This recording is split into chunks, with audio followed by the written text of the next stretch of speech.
News కి స్వాగతం. కృష్ణా జిల్లాలో కరోనా విలయ తాండవం చేస్తుంది. కోవిడ్ మృతుల విషయంలో జిల్లా రాష్ట్రంలో 2వ స్థానంలో ఉంది. కృష్ణా జిల్లాలో కరోనా కరాళ నృత్యం చేస్తుంది. ప్రతిరోజు 100 నుండి 200 వరకు పాజిటివ్ కేసులు నమోదు కావటం కలవరం రేపుతుంటే కోవిడ్ బారిన పడి మృతి చెందిన వారి సంఖ్య రాష్ట్రంలో జిల్లాను 2వ స్థానంలో ఉండటం మరింత ఆందోళన కలిగిస్తోంది. జిల్లాలో మార్చి 21న తొలి పాజిటివ్ కేసు నమోదైన దగ్గర నుండి ఏప్రిల్, మే, జూన్ నెలలలో మొత్తం 1467 పాజిటివ్ కేసులు నమోదయ్యాయి. 4 దశల లాక్డౌన్ అనంతరం అన్లాక్ ద్వారా ఆంక్షలు సడలించడంతో ప్రతిరోజు 100కు తగ్గకుండా జిల్లాలో పాజిటివ్ కేసుల సంఖ్య నమోదు అవుతున్నాయి. ముఖ్యంగా ప్రజా రవాణాపై ఆంక్షలు ఎత్తివేయడంతో పాజిటివ్ కేసులు అమాంతం పెరగడం ప్రారంభించాయి. జిల్లా వాణిజ్య రాజధాని విజయవాడ కరోనా హాట్స్పాట్గా మారింది. జిల్లాలో కరోనా పాజిటివ్ కేసుల సంఖ్య 3000 మార్క్ దాటింది. ఇంకా మరణాల సంఖ్య 100కు చేరువయ్యింది. విజయవాడ కాంటాక్ట్స్తో జిల్లాలోని అన్ని ప్రాంతాలకు వైరస్ వేగంగా విస్తరించిందనేది నిర్వివాదాంశం. పలు ప్రభుత్వ, ప్రైవేట్ రంగ సంస్థల ఉద్యోగులు విధి నిర్వహణలో భాగంగా మచిలీపట్నం, విజయవాడల మధ్య రాకపోకలు సాగించడం ద్వారా వైరస్ వ్యాప్తి చెందిన ఉదాహరణలు అనేకం విదితమే. జిల్లా వ్యాప్తంగా ఆందోళనకర రీతిలో పాజిటివ్ కేసులు పెరుగుతున్నా జనంలో మాత్రం వైరస్ పట్ల నిర్లక్ష్యం కేసుల ఉధృతికి ఊతం ఇస్తుంది. కేసులు విపరీతంగా పెరుగుతున్న క్రమంలో దుకాణాల వ్యాపార సమయాలలో ఆంక్షలు విధించినా యథేచ్ఛగా సంచరిస్తున్న జనాన్ని నియంత్రించటం, కరోనా వ్యాప్తిని కట్టడి చేయటం అధికారులకు సవాలుగా మారింది. కృష్ణా జిల్లా ప్రజలందరికీ నా మనవి ఏంటంటే, ఈ కరోనా వైరస్తో మనం పోటీ పడేందుకు, ఈ కరోనా వైరస్ యొక్క వ్యాప్తిని అరికట్టేందుకు, ట్రాన్స్మిషన్ని తగ్గించేందుకు కొన్ని చర్యలు తీసుకోవాల్సిన అవసరం ఎంతైనా ఉంది. ప్రభుత్వం ఎన్ని చర్యలు తీసుకున్నా ప్రజలందరూ కూడా తమ వంతు పాత్ర, తమ వంతు బాధ్యత, తమ వంతు వ్యక్తిగతంగా తీసుకోవాల్సిన మెషర్స్ తీసుకుంటే కానీ మనకు ఈ వైరస్ ట్రాన్స్మిషన్ని మనము ఆపలేము. సో అందరికీ నేను రిక్వెస్ట్ చేసేది ఏంటంటే, మీరు 5 విషయాలు జాగ్రత్తగా గమనించాలి, వీటిని పాటించాలి. పాటిస్తే మీరు సేఫ్గా ఉంటారు, అలాగే అందరూ కూడా మనమందరం సేఫ్గా ఉండగలం. మొట్టమొదటి మనము దీంట్లో పాటించాల్సిన జాగ్రత్త ఏంటంటే, మనకు ఫిజికల్ డిస్టెన్సింగ్, అంటే సోషల్ డిస్టెన్సింగ్ అనేది ప్రతి చోట పాటించాలి. భౌతిక దూరం, మీరు ఎక్కడికి వెళ్ళినా, మార్కెట్కి వెళ్ళినా, ఆఫీస్కి వెళ్ళినా, మనము ఎక్కడైనా బయట ప్రదేశాలకు వెళ్ళినా కూడా ఈ భౌతిక దూరాన్ని పాటించాలి. రెండవది, చేతులు ఎప్పటికప్పుడు కడుక్కోవడం, శుభ్రంగా మన చేతులు కడుక్కోవడం. దీనికి శానిటైజర్ కానీ సబ్బు ఉపయోగించడం చాలా ఉత్తమము. శానిటైజర్ కంటే మనకు సబ్బుతో చేతులు శుభ్రంగా కడుక్కోవడము, ప్రతి 20 నిమిషాలకు 30 నిమిషాలకు ఒక 20 సెకండ్ల పాటు మన చేతులు కడుక్కోవడం ఇచ్చేస్తూ ఉండాలి. మూడవది, మాస్క్ తప్పనిసరిగా ధరించాలి. పబ్లిక్ ప్లేస్లో బయటకు వచ్చిన ప్రతి ఒక్కరు కూడా మాస్క్ ధరించాలి. చాలామంది మరి ఈ మధ్యకాలంలో ఈ వైరస్ వ్యాప్తి చెందినప్పుడు మేము ఏ విధంగా ఈ వైరస్ వ్యాప్తి చెందుతుందని కాంటాక్ట్ ట్రేసింగ్ కానీ రీసెర్చ్ కానీ చేసినప్పుడు చూస్తే కొంతమంది నిర్లక్ష్యంగా, నెగ్లిజెన్స్గా ఏమవుతుందిలే, మా ఫ్రెండే కదా, క్లోజ్ ఫ్రెండ్ కదా, నాతో పాటు పనిచేసే సహోద్యోగి కదా, మాతో పాటు ఉండే రిలేటివ్ కదా అని చెప్పేసి వాళ్ళతో మాట్లాడుతున్నప్పుడు మాస్క్ ధరించకపోవడం అనేది చాలాసార్లు ఈ వైరస్ వ్యాప్తికి మరి దోహదపడిందని తెలుస్తూ ఉంది. కాబట్టి ప్రతి ఒక్కరూ మాస్క్ ధరించాలి. ఈ మూడింటితో పాటు మీరు ఎక్కడ కూడా ఒకవేళ మాస్క్ ధరించినా ధరించకపోయినా, ధరిస్తే పర్వాలేదు, ధరించకపోతే ఇంటిలో కానీ బయట కానీ ఎక్కడైనా మీకు దగ్గొచ్చినప్పుడు ఆ దగ్గడం అనేది మోచేతిని అడ్డుపట్టుకొని మనకు దగ్గాలి. సో మామూలుగా మనకు ఒకవేళ ఎక్కడైనా పబ్లిక్గా మీరు దగ్గినప్పుడు కానీ తుమ్మినప్పుడు కానీ మనకి మోచేతిని ఇలా పెట్టేసి దగ్గడం చేయాలి.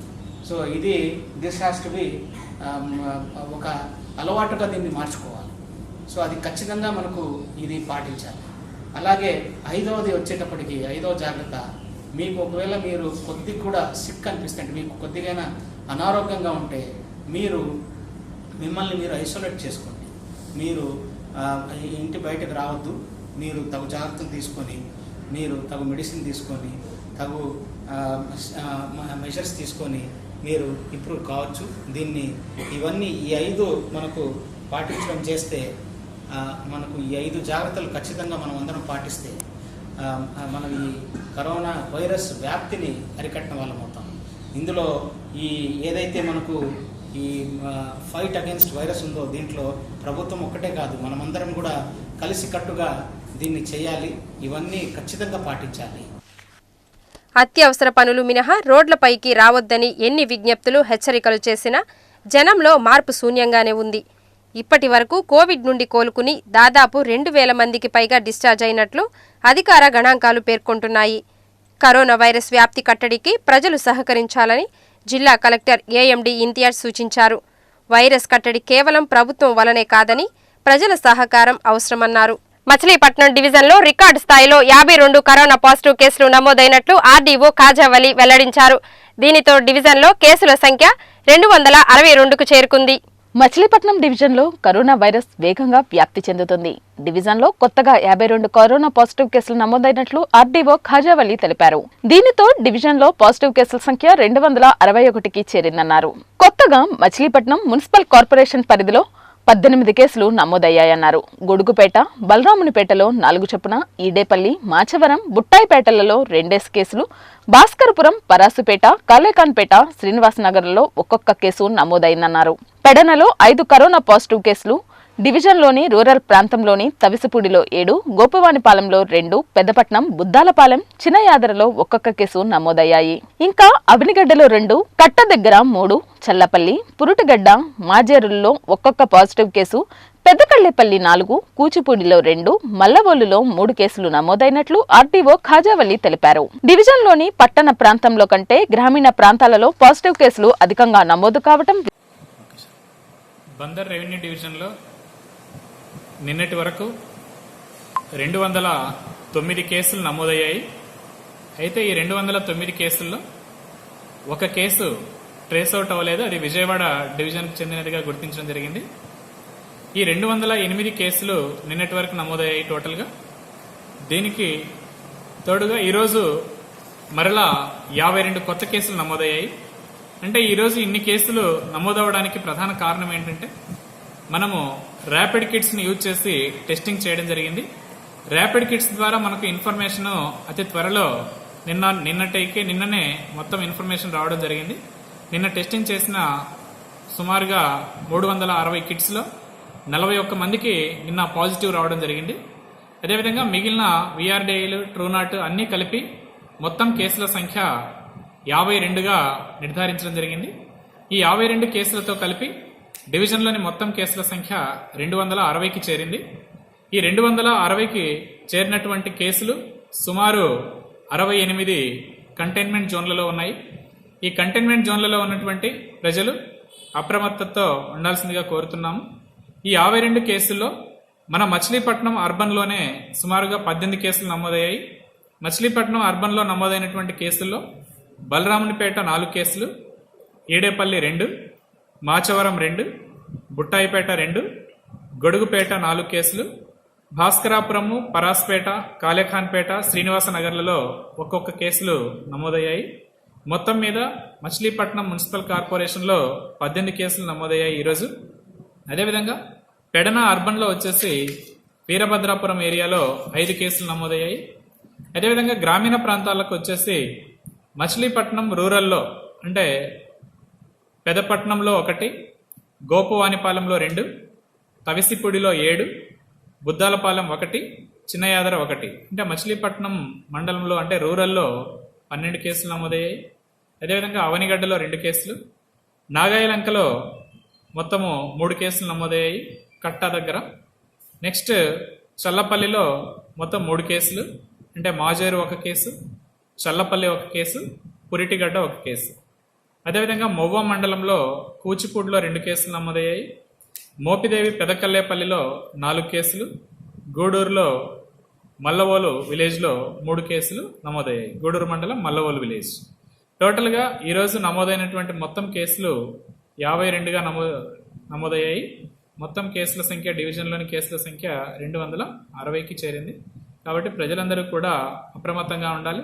ఇంకా చాలామంది టెస్టులు చేయించుకోవడానికి తొందరపడి గవర్నమెంట్ హాస్పిటల్కి వస్తున్నారు. అంటే ర్యాపిడ్ కిట్స్ వచ్చిన వెంటనే సంబంధిత ఏరియాలలో ఎక్కడెక్కడైతే ఎక్కువ టెస్టులు చేయాల్సినటువంటి అవసరం ఉందో అక్కడికి మేమే పిహెచ్సి డాక్టర్లను పంపించి టెస్ట్ చేయిస్తాము. కాబట్టి ఎవరు ఆందోళన చెందాల్సినటువంటి అవసరం లేదు, అప్రమత్తతో ఉండాల్సిందిగా కోరుతున్నాం. అసంఘటిత రంగ కార్మికులకు లాక్డౌన్ శాపంలా పరిణమించింది. ముఖ్యంగా హోటల్ కార్మికుల జీవనం దుర్భరంగా మారింది. కరోనా వైరస్ వ్యాప్తి అరికట్టేందుకు 4 దశలలో విధించిన లాక్డౌన్ తదుపరి 2 దశల అన్లాక్ ఆంక్షల కారణంగా అసంఘటిత రంగ కార్మికుల అవస్థలు వర్ణనాతీతంగా మారాయి. లాక్డౌన్ సమయంలో హోటళ్లు, రెస్టారెంట్లు మూతపడటం, అనంతరం హోటళ్ల సమయంపై ఆంక్షలు కొనసాగుతున్న క్రమంలో కూడా హోటల్ కార్మికులకు చేతి నిండా పని లేకుండా పోయి తీవ్ర ఇబ్బందులకు గురవుతున్నారు. నేను హోటల్లో సరుకు మాస్టర్ని. గత 5 సంవత్సరాల నుంచి సరుకు మాస్టర్గా చేస్తున్నాను. కనీసం ఒక 25 సంవత్సరాల నుంచి ఈ ఫీల్డ్లో, హోటల్ ఫీల్డ్లో ఉంటున్నాం మేము. మరి 25 సంవత్సరాల నుంచి హోటల్ ఫీల్డ్లో ఉంటున్నాము. వచ్చి మరి మేస్త్రి ఒక 5 సంవత్సరాలు అవుతుంది. 5 సంవత్సరాల నుంచి కూడా మాకు ఆర్థికంగా ఎన్నో సమస్యలు, ఎన్నో బాధలు, ఏ ఆదాయం లేక, సరైన గుర్తింపు లేక, సరైన ఇది లేక మాకు చాలా బాధపడుతున్నాము. రెండోది ఏంటంటే ఈ 3 నెలలు లాక్డౌన్ సందర్భంగా ఉపాధి కోల్పోయాము. 3 నెలల నుంచి సరైన పని ఉండి లేక, అప్పులు చేసి ఇంటద్దెలు కట్టుకోలేక, కరెంటు బిల్లులు కట్టుకోలేక చాలా వెనకబడిపోయి ఉన్నాం. చాలా సమస్యల్లో ఉన్నాము. అయితే ఏంటంటే మీకు తెలియజేసేది, ఈ 3 నెలలు లాక్డౌన్ విషయం కాకపోయినప్పటికీ విషయం ఏంటంటే గత 5-6 సంవత్సరాల నుంచి మాకంటూ ఒక గుర్తింపు కానీ, మాకంటూ ఒక ఇది కానీ లేకుండా పోయింది. మాకు ఒక గుర్తింపు కార్డు కావాలని, మేము గవర్నమెంట్ వారిని అడుగుతున్నాము. తర్వాత వచ్చేసి ఈ 3 నెలల సందర్భంగా, లాక్డౌన్ సందర్భంగా మేము సమస్యల్లోనూ, ఇబ్బందుల్లో ఉన్నాము. మమ్మల్ని గవర్నమెంట్ ఏ రకంగా ఆదుకోవాలని విజ్ఞప్తి చేస్తున్నాం. 4 నెలల క్రితం వరకు కలకలలాడిన హోటళ్లు, రెస్టారెంట్ల రంగం తీవ్రంగా దెబ్బతింది. పరిమిత సమయంలో హోటళ్లకు అనుమతిచ్చినా లాక్డౌన్కు ముందున్న విక్రయాలు లేక హోటల్స్ వెలవెలపోతున్న నేపథ్యంలో వాటిలో పనిచేసే కార్మికుల పరిస్థితి దయనీయంగా మారింది. మాస్టర్గా పనిచేస్తున్నాను.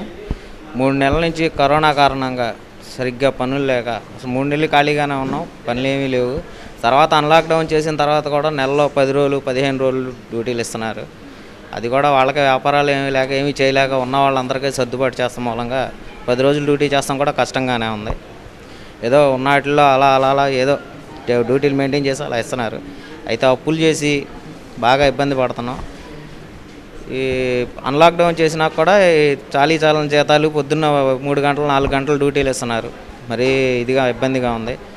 రాష్ట్ర ప్రభుత్వం ఏదన్నా మమ్మల్ని గుర్తించి కొద్దిగా మా ఆర్థిక పరిస్థితిని గుర్తించుకొని వాళ్ళ దృష్టికి తీసుకొని కొద్దిగా సాయపడాలని కోరుతున్నాం. 3 నెలలుగా హోటళ్లు మూతపడటం, అనంతరం అరాకొర వ్యాపారాలు సాగటంతో అనేక మంది కార్మికులు ఉపాధి కోల్పోయారు. మరే ఇతర పని దొరక్కపోవడంతో కుటుంబ పోషణ కష్టంగా మారిందని కార్మికులు వాపోతున్నారు. అసంఘటిత రంగంలో ఉన్న తమని ఆదుకోవాలని ప్రభుత్వానికి వారు విజ్ఞప్తి చేస్తున్నారు. ఈ హాఫ్డే లాక్డౌన్ కారణంగా మా హోటల్ వర్కర్స్కి ఒక పూట వర్క్ అయిపోవటం వల్ల ఆ ఒక పూట పని కూడా హోటల్లో పనిచేసే 10 మంది కార్మికులు ఒక రోజు ఇడిసి ఒక రోజు చేసుకునేపాటికి వారంలో 2 రోజులకు మించి ఎక్కువ రోజులు చేయలేకపోతున్నాం.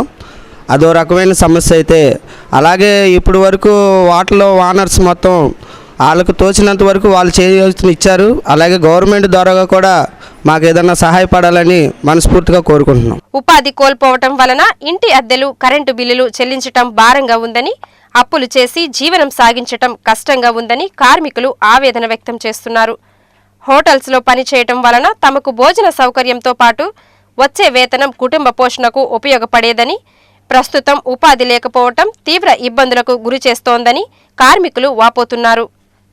లాక్డౌన్ మొదలుకొని ఇప్పటి వరకు కొన్ని హోటళ్లు పూర్తిగా మూతపడ్డాయి. కరోనా వ్యాప్తి చెందుతున్న కారణంగా హోటల్లో టిఫిన్ తదితరమైనవి చాలా మంది ఇష్టపడని దృష్ట్యా హోటళ్లతో పాటు కార్మికులకు గడ్డు పరిస్థితి దాపురించింది. ప్రస్తుత పరిస్థితులలో ఎటువంటి పని దొరక్క ఇబ్బంది పడుతున్నామని, ప్రభుత్వం తగు విధంగా సహాయం అందించాలని హోటల్ కార్మికులు కోరుతున్నారు. పనిచేస్తామండి. కరోనా మూలంగా మాకు ఉపాధి పోయింది. మాకు ఒక రోజు 5 రోజులకు ఒకసారి పని ఉంటుంది.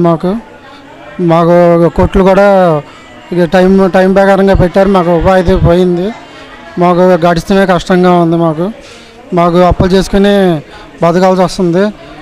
ఎన్ని రోజులని మేము అప్పులు చేసుకుని బతుకుతాం. మాకు గవర్నమెంట్ ద్వారా మాకు ఏదైనా సాయం అందించాలి. అది ఏంటిది ఇప్పుడు అలాగే కూడా 5 రోజులకు ఒకసారి ఉంటుంది పని, అది కూడా మధ్యాహ్నం వరకే ఉంటుంది మాకు. మరి మీది గవర్నమెంట్ ద్వారా ఏమైనా సాయం చేయాలి మాకు. కొంటాకి ఏదో చెదురు మదురుగా వస్తున్నారు, వాళ్ళకి కూడా ఆన్లైన్ అడిగాము, అక్కడికి మాకు ఎంతో కొంత సాయం చేయమని కొంతవరకు సాయం చేశారు. ఇంకా అంటే వ్యాపారాలు లేవో మేమేం చేయమనేసి వాళ్ళు అంటున్నారు. కౌలు రైతులకు పంట సాగు పత్రాలు కల్పించేందుకు ఈ నెల 20 నుండి ఆగస్టు 7 వరకు గ్రామ సభలు నిర్వహిస్తున్నట్లు ఎంఆర్ఓ సునీల్ బాబు తెలిపారు. కౌలు రైతులకు పంట సాగు హక్కు పత్రాలు అందించడం ప్రభుత్వ ఉద్దేశ్యమని ఎంఆర్ఓ సునీల్ బాబు తెలిపారు. ఈ నేపథ్యంలో ఈ నెల 20వ తేదీ నుండి ఆగస్టు 7వ తేదీ వరకు గ్రామ సభలు నిర్వహిస్తున్నామన్నారు. ఇందులో భాగంగా వ్యవసాయం, అనుబంధ రంగాల రైతులకు మరింతగా రుణ సదుపాయం కల్పించడం జరుగుతుందన్నారు. ఈ క్రమంలో BAOలు, బ్యాంకర్లు, వ్యవసాయ, మత్స్యశాఖ, ఉద్యానవన శాఖ అధికారులతో ఆయన సమావేశం నిర్వహించారు. కౌలు రైతులకు పంట సాగు పత్రాలపై సంతకం చేయడానికి భూ యజమానులలో ఉన్న అపోహలు తొలగించి వారిలో అవగాహన కల్పిస్తామన్నారు. గ్రామ సభలలో ఉదయం జాయింట్ అజమాయిషీపై కార్యక్రమం, సాయంత్రం గ్రామ సభలు నిర్వహిస్తామని ఎంఆర్ఓ సునీల్ బాబు వివరించారు. అందరికీ నమస్కారం. మరి ఈరోజు గౌరవ కలెక్టర్ గారు, జాయింట్ కలెక్టర్ గారి ఆదేశాల మేరకు మన మచిలీపట్నం మండలంలో ఉన్నటువంటి వ్యవసాయం చేసేటువంటి అన్ని గ్రామాల్లో రైతు భరోసా కేంద్రంలో ఈ నెల 20 నుంచి ఆగస్టు 7 వరకు ఈ పంట సాగు హక్కు పత్రం ఇచ్చేటువంటి ప్రతి ఒక్కరికి కూడా రుణాలు ఇప్పించే విధంగా బ్యాంకర్స్ మరియు PACSల వాళ్ళ ద్వారా మీటింగ్స్ పెట్టి వాళ్ళకి రుణాలు ఇప్పించడం జరుగుతుంది. అలాగే ఎవరికైతే ఇప్పటికీ సహజంగా పట్టాదారులు ఎక్కువ మంది కౌలుకి ఇచ్చి వాటిని కౌలుదారుల ద్వారా సాగు చేస్తూ ఉంటారు. ఏంటంటే రైతు భరోసా ద్వారా వచ్చేటువంటి డబ్బు మాకు రాదనేటువంటి ఉద్దేశంతో ఎక్కువ మంది దాని మీద సంతకం పెడతాకి ఈ సాగు హక్కు పత్రం మీద వాళ్ళ యొక్క అంగీకారం తెలపడానికి భయపడుతున్నారు. సో వాళ్ళలో ఉన్నటువంటి అనుమానాలు, ఈ భయాలు ఏవైతే ఉన్నాయో నివృత్తి చేసి ఎవరైతే నిజంగా ఆ యొక్క భూమిని సాగు చేస్తున్నారో ఆ సాగుదారుడికి ఈ యొక్క పంట సాగు హక్కు పత్రం ఇప్పించి దాని గురించి వాళ్ళకి భూమి యొక్క యజమానికి అలాగే ఈ పత్రం పొందినటువంటి వ్యక్తికి అవగాహన కల్పించి ఇచ్చే విధంగా చేయటం, రెండోది రుణాలు ఇప్పించే విధంగా చేయటం. దాని ద్వారా ఎక్కువ మందికి ప్రభుత్వం యొక్క పథకం ఏవైతే రైతు భరోసా కావచ్చు, ఎరువులు కావచ్చు, లేకపోతే సీడ్స్ కావచ్చు, ఏవైతే ప్రభుత్వం నుంచి రైతు భరోసా కేంద్రాల ద్వారా ప్రభుత్వం ఏదైతే చేస్తుందో అవన్నీ కూడా ప్రయోజనాలు అనేవి. తర్వాత అమ్ముకునేటువంటి హక్కు, వచ్చినటువంటి ధాన్యం ఈ యొక్క PACSలో కావచ్చు, ధాన్యం కొనుగోలు కేంద్రాల్లో కూడా అమ్ముకునే విధంగా వాళ్ళకి అన్ని సౌకర్యాలు కల్పించడం కోసం మేము ఒక జాయింట్ యొక్క అగ్రికల్చర్ వ్యవసాయ శాఖను మరియు ఫిషరీస్ కానీ తర్వాత హార్టికల్చర్ డిపార్ట్మెంట్స్, PACS, బ్యాంకర్స్ వీళ్ళందరి ద్వారా ఈరోజు సమావేశం ఏర్పాటు జరిగింది. VROs మరియు అగ్రికల్చర్ అసిస్టెంట్స్ కావచ్చు, ఫిషరీస్కి సంబంధించిన వాళ్ళు, VFS వాళ్ళు కూడా, ఫిషరీస్ అసిస్టెంట్స్ కూడా పాల్గొన్నారు.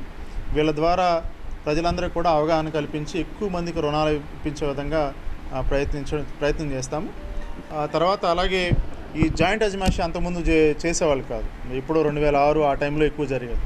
ఇప్పుడు ఏంటంటే ప్రతి అసలు ఎవరిది భూమి, ఆ భూమిలో ఎవరు ఏ పంట వేస్తున్నారు అనేటువంటిది కూడా మేము ఈ జాయింట్ అజమాయిషీ ద్వారా, అంటే ఈ క్రాప్ ఏదైతే ఈ కర్షక ద్వారా మనం చేస్తున్నామో, అంతకుముందు ఏంటంటే ఎక్కడే ఉండి ఈ పంట పలానా వాళ్ళు వేశారని చెప్పేవాళ్ళు. ఇప్పుడైతే ప్రతి పొలానికి ఈ యొక్క వ్యవసాయ సంబంధించినటువంటి అధికారి అలాగే VRO గారు కూడా రోజు వెళ్తున్నారు.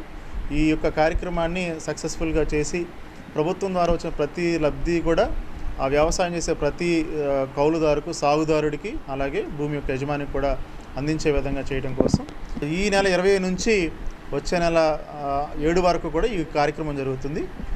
ఈ కార్యక్రమం ప్రతి రైతు భరోసా, ప్రతి ఊరిలోని మన మచిలీపట్నం మండలంలో ప్రతి రైతు భరోసా కేంద్రంలో సాయంత్రం సమయంలో ఎక్కువ జరుగుతుంది. ఎందుకంటే బ్యాంకర్స్ వాటికి అటెండ్ అవ్వాలి కాబట్టి సాయంత్రం సమయంలో జరపడం జరుగుతుంది.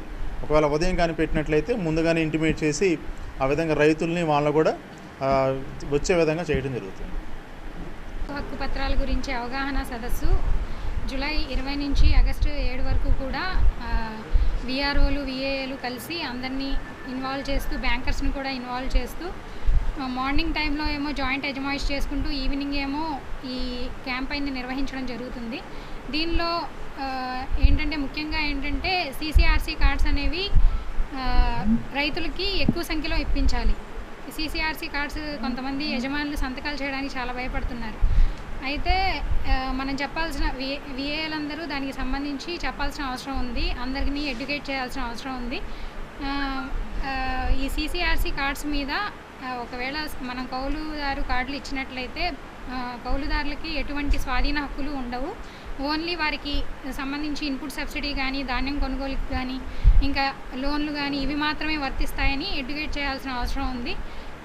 ఇంకా మనం జాయింట్ అజమాయిష్కి సంబంధించి కూడా వ్యవసాయ శాఖకి సంబంధించి చాలా మనం ప్రతి ఒక్క రైతుని కూడా ఇన్వాల్వ్ చేస్తూ ఎవరైతే యాక్చువల్గా కల్టివేట్ చేస్తున్నారో సాగుదారులు వాళ్ళనే ఇప్పటి నుంచి వాళ్ళనే నోట్ చేయడం జరుగుతుంది. తెలుగుదేశం పార్టీకి చిత్తశుద్ధి ఉంటే మాజీ మార్కెట్ యార్డ్ చైర్మన్ మోకా భాస్కర్ హత్య కేసులో అరెస్ట్ అయిన వారిని పార్టీ నుండి సస్పెండ్ చేయాలని వైఎస్ఆర్సీపీ నాయకులు తెలిపారు.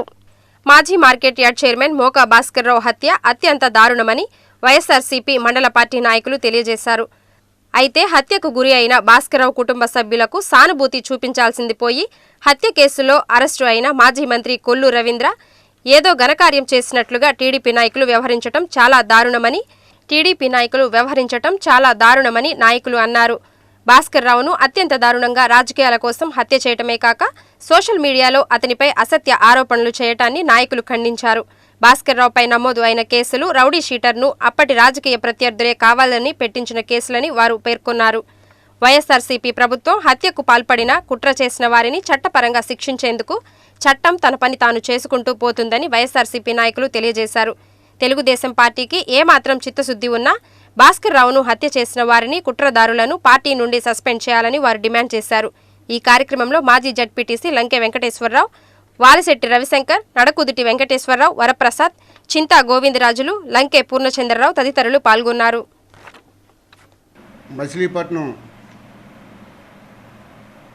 రూరల్లో టీడీపీ నాయకులు మాట్లాడటం జరిగింది.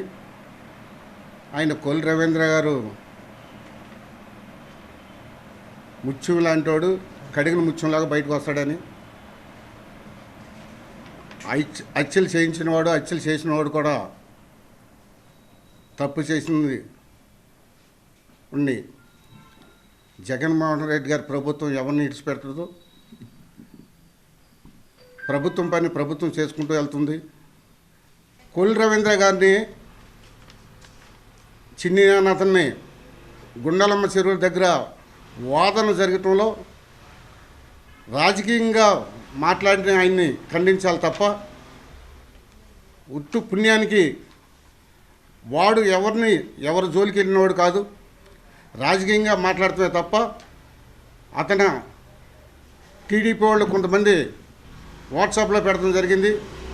రేపులు చేసాడని, హత్యలు చేసాడని, అనేక రకాలుగా అన్ని కేసులు ఉన్నాయని చెప్పడం జరిగింది. మోకా భాస్కర్రావు గారు కుటుంబం అన్యాయం అయిపోయింది తప్ప కొల్లు రవీంద్ర గారు మళ్ళీ ఒక 4 నెలల్లో బయటకు వస్తాడు. తర్వాత అతని మీద ఉన్న ఆరోపణ రుజువైతే ఖచ్చితంగా జైలుకి వెళ్తాం తప్పదు. ఈ రోజున తెలుగుదేశం నాయకులు మాట్లాడుతున్నారు. నిజంగా మీకు చిత్తశుద్ధి ఉంటే కొల్లు రవీంద్రని, చిన్ని గారిని ఇద్దరిని పార్టీని సస్పెండ్ చేసి మీ చిత్తశుద్ధి నిరూపించుకోవాలని చంద్రబాబు నాయుడు గారిని కూడా కోరుతున్నాం. రవీంద్ర అనే అతను ప్రేరేపించాడు అని స్పష్టంగా ఆధారాలతో మర్డర్ చేసిన వ్యక్తులే చెప్పడం జరిగింది. మరి దాన్ని తీసుకుని ఇలా అన్యాయంగా కేసులు పెట్టారంటాం అన్యాయం. మోకా భాస్కర్రావు సుమారు 28 మర్డర్ కేసులో చిన్న కేసుల్లో ఉన్నారనేది ఎలక్ట్రానిక్ మీడియా ద్వారా వినడం జరిగింది. ఆ పేపర్లో కూడా చూసాం మేము.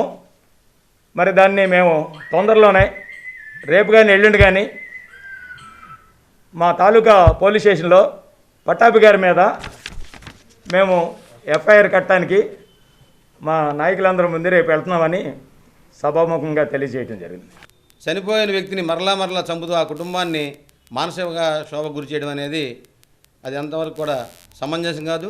మీ ప్రెస్ మీట్లు మీరు మాట్లాడే విధానం, మీరు ప్రవర్తిస్తున్న తీరు చూసి ప్రజలు కూడా నవ్వుకుంటున్నారు. ఈ రోజున చాలా దుర్మార్గంగా ప్రవర్తిస్తున్నారని చెప్పేసి చర్చించుకుంటున్నారు. మీరు ఒక్కసారి పార్టీ మత్తును పక్కన పెట్టి ప్రజలు ఏమనుకుంటున్నారో ఒకసారి మీరు గమనిస్తే మీకు తెలుసుదని చెప్పేసి మేము తెలియజేసుకుంటూ, ఈరోజుకైనా సరే కనీసం మానవతా ధర్మంగా కూడా మీరు తప్పు చేసిన వాళ్ళని, అభియోగాలు ఎదుర్కొంటున్న వాళ్ళని పార్టీని సస్పెండ్ చేయకపోగా వాళ్ళని దేవుళ్ళ కన్నా ఎక్కువగా మీరు మరి పొగిడి, తప్పు చేసి కూడా కనీసం కించిత్ ఇది కూడా మీకు పశ్చాత్తాపం అని మీకు కనబడతలేదు. ఈరోజు రాజధాని వికేంద్రీకరణపై ముఖ్యమంత్రి జగన్మోహన్ రెడ్డికి ఉన్న శ్రద్ధ కరోనా నివారణ చర్యలపై లేదని ఎమ్మెల్సీ బచ్చుల అర్జునుడు విమర్శించారు.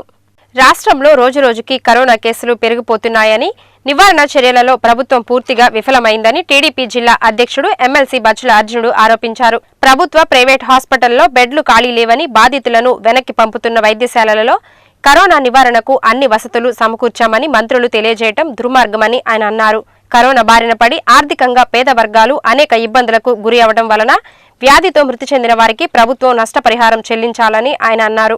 ఎన్నికల ప్రచారంలో సంపూర్ణ మద్య నిషేధం అమలు చేస్తామని, గెలిచిన తరువాత మద్యం నిషేధం అమలు చేసే అవకాశం వచ్చినా ప్రభుత్వం ఖజానా నింపుకోవడానికి అధికంగా రేట్లు పెంచి మరీ మద్యం అమ్మకాలను ప్రభుత్వం కొనసాగిస్తుందని అర్జునుడు తెలియజేశారు. మంత్రి బాలినేని తనయుడు అక్రమంగా నగదు తరలిస్తూ పోలీసులకు దొరికితే అతని మీద కేసులు పెట్టకుండా సోషల్ మీడియాలో పోస్టు చేసిన టీడీపీ కార్యకర్తలపై కేసులు పెట్టడం దారుణమని ఆయన అన్నారు. రాజధాని తరలింపుకు వైఎస్ఆర్సీపీ ప్రభుత్వం సన్నాహాలు చేసుకుంటుందని, ఎన్నికల ముందు అమరావతి రాజధాని అని చెప్పి గెలిచిన తరువాత తరలింపు ప్రయత్నం చేయడం మూర్ఖత్వమని ఆయన అన్నారు. రాజధాని ప్రాంత రైతుల పక్షాన టీడీపీ పోరాటం చేస్తుందని ఆయన తెలియజేశారు.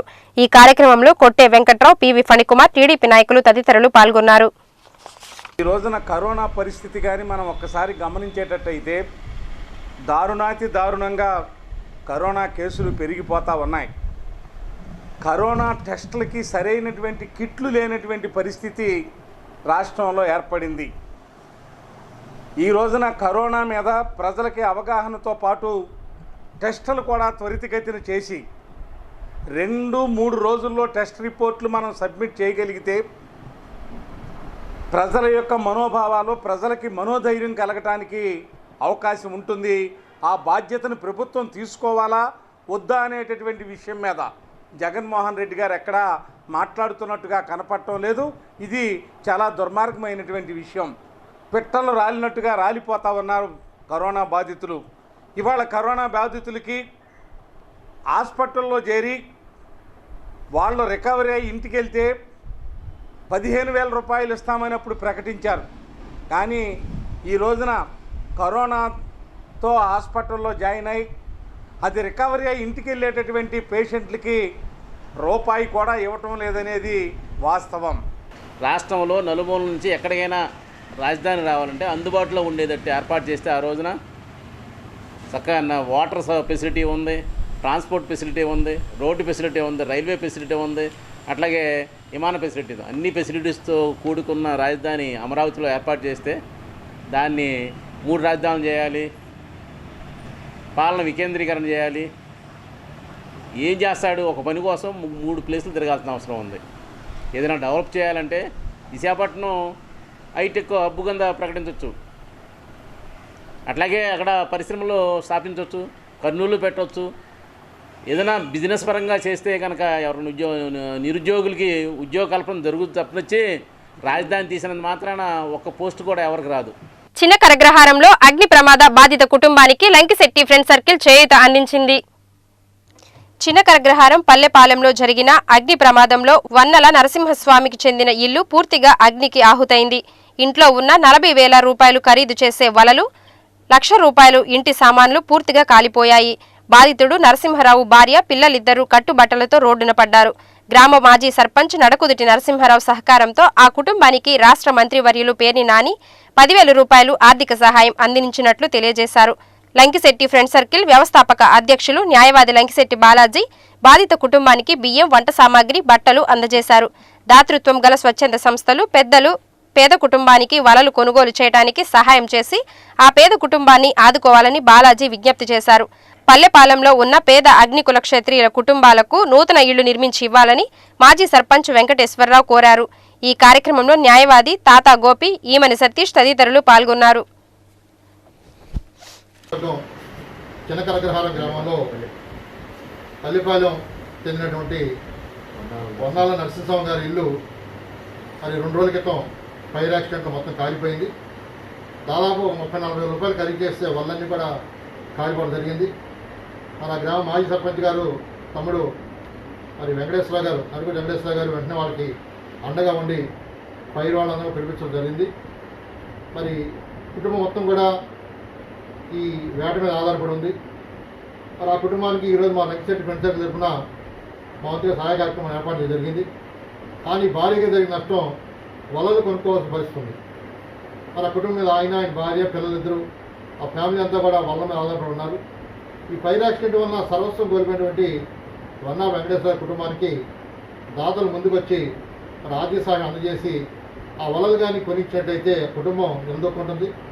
నాడు ఉదయం 12 సుమారు 10:30 గంటల మధ్యలో మరి పొన్నాల నరసింహస్వామి ఇల్లు చిన్నకరగారం పల్లిపాలెంలో ఆ బిల్డింగ్ పెచ్చులు ఊడిపోతున్నాయని గతంలో ఎన్నోసార్లు రవీంద్ర ఆయనకి మెట్టుకున్నాం. అయ్యా మా మత్స్యకారులకి బిల్డింగ్ కట్టించండి అయ్యా, పెచ్చులు ఊడిపోయి ప్రమాదాలు ఎదుర్కొనే చచ్చిపోయే పరిస్థితి ఉండదన్నా సరే వాళ్ళు పట్టించుకునే పరిస్థితిలో, గతి లేని పరిస్థితిలో పక్కన ఒక పాక వేసుకుని పాకాలో జీవిస్తుంటే కరెంట్ షాక్ కొట్టి ఆ బల్బు పేలిపోయి మరి పాక అంతా కాలిపోయి దాంట్లో బీరువాలో వలలో బట్టలు వల్లే వచ్చేసి 26,000 రూపాయలు ఖరీదు అన్ని విసిరోళ్ళలో జోకా వలలో ఇవన్నీ కాలిపోవడం జరిగింది.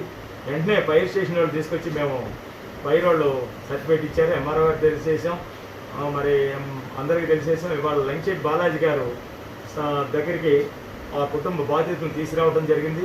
మరి మాకు అత్యంత ఆస్తుడు, అసలు పార్టీలకు అతీతంగా మా ఇద్దరికి మంచి స్నేహ సంబంధాలు ఉంటాయి. ఏ పేదవాళ్ళకైనా కాదనుకోకుండా సహాయం చేసే మనస్తత్వం, అలాంటి మనస్తత్వం గల వ్యక్తి ఏదో ఒకటి వాళ్ళకి వృతాభక్తిని సాయం చేస్తారని చెప్పి నా నమ్మకంతో నేను వచ్చినందుకు నమ్మకాన్ని బొమ్మ చేయకోకుండా వాళ్ళకి ఈ ఇంటి సామాన్లు, పాత్రలు, చీరలు, దుప్పట్లు ఇలా ఇచ్చినారు. ఆషాఢ మాసం సందర్భంగా రేవతి సెంటర్లోని గంగానమ్మ అమ్మవారికి శాకంబరి అలంకారాన్ని భక్తులు నిర్వహించారు. రేవతి సెంటర్లోని గంగానమ్మ దేవాలయంలో ఆషాఢ మాసం సందర్భంగా అమ్మవారికి శాకంబరి అలంకారాన్ని భక్తులు నిర్వహించారు. ఆలయ ప్రాంగణం మొత్తాన్ని కూరగాయలతో అలంకరించారు. కరోనా నిబంధనలను అవలంబిస్తూ ఈ పూజా కార్యక్రమాలను నిర్వహించినట్లు నిర్వాహకులు తెలియజేశారు. కరోనా మహమ్మారి నుండి త్వరగా ప్రజలకు విముక్తి లభించాలని, ప్రపంచం మొత్తం సుఖశాంతులతో ఉండాలని ఆకాంక్షిస్తూ లోక కళ్యాణార్థం ఆలయంలో హోమాలు, ప్రత్యేక పూజలు చేపట్టినట్లు కమిటీ సభ్యులు తెలియజేశారు. ఈ కార్యక్రమంలో కరోనా నిబంధనలను అనుసరిస్తూ సుహాసినీలు, భక్తులు పాల్గొన్నారు. మచిలీపట్నం రేవతి సెంటర్ గంగానమ్మ తల్లి దేవాలయంలో ప్రతి సంవత్సరం కూడా ఆషాఢ మాసంలో అమ్మవారికి ప్రీతికరముగా శాకంబరిదేవి అలంకారము, అలాగే లలితా హోమము, లక్ష్మీ హోమము ప్రతి సంవత్సరం కూడా దంపతుల చేత నిర్వహించబడుతుంది.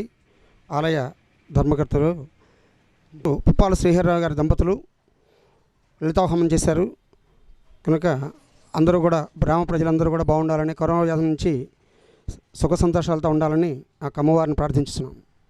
ప్రతి ఒక్కరూ అప్రమత్తంగా ఉండాలని చల్లపల్లి తహసీల్దార్ స్వర్ణమేరి అన్నారు. కరోనా వైరస్ చల్లపల్లి మండల పరిధిలో ప్రబలుతున్న దృష్ట్యా తహసీల్దార్ స్వర్ణమేరి పలు సూచనలు చేశారు. చల్లపల్లి మండలంలో ఇప్పటి వరకు 16 కరోనా పాజిటివ్ కేసులు నమోదు కాగా వారిలో నుండి 4 కోలుకున్నారని తెలిపారు. ఇంకా 12 మంది చికిత్స పొందుతున్నారని వెల్లడించారు. 12 మందిలో 10 మంది చల్లపల్లి గ్రామానికి చెందినవారు కాగా పురిటిగెడ్డ ఒకరు, మరొకరు కొత్త మాజేరు గ్రామానికి చెందినవారని ఆమె తెలిపారు. వ్యక్తిగత పరిశుభ్రతతో పాటు ఇంటి ఆవరణ పరిశుభ్రత, చేతులు శానిటేషన్ చేసుకుంటూ మాస్కులు ధరించాలని తహసీల్దార్ వెల్లడించారు. చల్లపల్లి మండల ప్రజలకు విజ్ఞప్తి.